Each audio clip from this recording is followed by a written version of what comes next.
আপনি কি জানেন কিছু ছোট ছোট নিয়ম আর অভ্যেসের পরিবর্তনই আপনার বাবা মা হওয়ার স্বপ্নকে সত্যি করে তুলতে পারে? অনেকেই হয়তো এই সুন্দর মুহূর্তটার জন্য অপেক্ষা করছেন, কিন্তু ঠিক কিভাবে এগোনো উচিত তা নিয়ে চিন্তায় আছেন। আজকের এই আলোচনায় আমরা কোনো জটিল ডাক্তারি বিষয় নিয়ে কথা বলবো না, বরং এমন কিছু ঘরোয়া এবং সহজ উপায় জানব যা আপনার গর্ভধারণের সম্ভাবনাকে অনেকটাই বাড়িয়ে তুলতে পারে। সবকিছু ভালোভাবে বোঝার জন্য চলুন ধাপে ধাপে জেনে নেওয়া যাক। ভিডিওটি না টেনে শেষ পর্যন্ত আমাদের সাথেই থাকুন। প্রথম ধাপ, নিজের শরীরকে জানুন। আমাদের প্রথম এবং সবচেয়ে গুরুত্বপূর্ণ কাজটি হল নিজের শরীরকে বোঝা। গর্ভধারণের জন্য সবচেয়ে জরুরি হল ডিম্বস্ফোটন বা ওভিউলেশন সম্পর্কে জানা। ওভিউলেশন কি? প্রতি মাসে নারীদের ডিম্বাশয় থেকে একটি ডিম্বাণু নির্গত হয়। এই প্রক্রিয়াকেই ওভিউলেশন বা ডিম্বস্ফোটন বলে। এই ডিম্বাণুটি মাত্র 12 থেকে 24 ঘন্টা পর্যন্ত জীবিত থাকে। অন্যদিকে পুরুষের শুক্রাণু নারী শরীরে 5 দিন পর্যন্ত সক্রিয় থাকতে পারে। তাই এই উর্বর সময়টা জানা থাকলে গর্ভধারণের সম্ভাবনা অনেক বেড়ে যায়। কিভাবে বুঝবেন ওভিউলেশনের সময়? 1. মাসিক চক্রের হিসাব। আপনার মাসিক চক্র যদি 28 দিনের হয়, তবে সাধারণত 14 দিনের মাথায় ডিম্বস্ফোটন হয়। আপনার মাসিক চক্র যদি ভিন্ন হয়, তাহলে পরবর্তী মাসিক শুরু হওয়ার 12 থেকে 16 দিন আগে আপনার ডিম্বস্ফোটনের সময় হতে পারে। একটি পঞ্জিকা বা মোবাইল অ্যাপ্লিকেশনের সাহায্যে আপনার মাসিক চক্রের হিসাব রাখা শুরু করুন।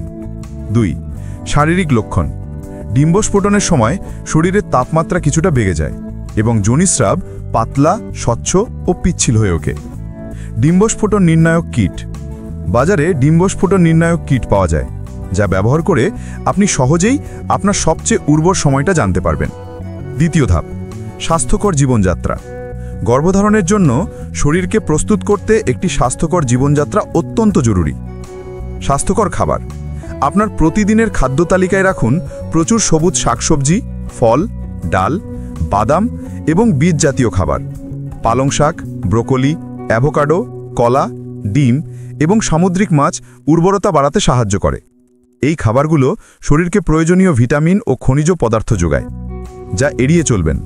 অতিরিক্ত চিনি, প্রক্রিয়াজাত খাবার এবং চর্বি জাতীয় খাবার এড়িয়ে চলুন।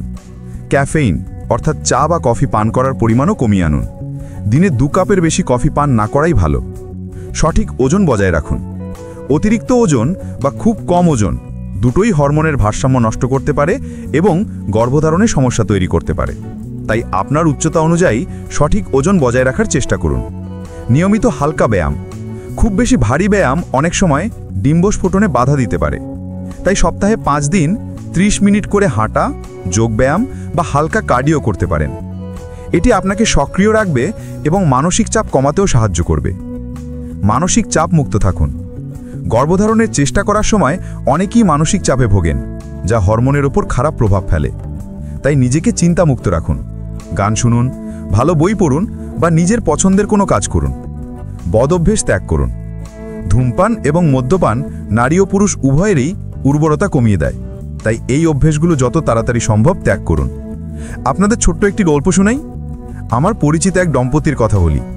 বিয়ের প্রায় 3 বছর হয়ে যাওয়ার পরও তাদের সন্তান হচ্ছিল না। দুজনেই খুব হতাশ হয়ে পড়েছিলেন।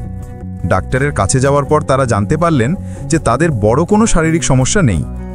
ডাক্তার তাদের জীবনযাত্রায় কিছু সহজ পরিবর্তন আনার পরামর্শ দেন। তারা দুজনেই বাইরের খাবার ছেড়ে ঘরে তৈরি স্বাস্থ্যকর খাবার খাওয়া শুরু করেন। স্বামী স্ত্রী মিলে প্রতিদিন সকালে হাঁটতে যেতেন। সবচেয়ে বড় কথা হলো তারা একে অপরের মানসিক শক্তি হয়ে উঠেছিলেন।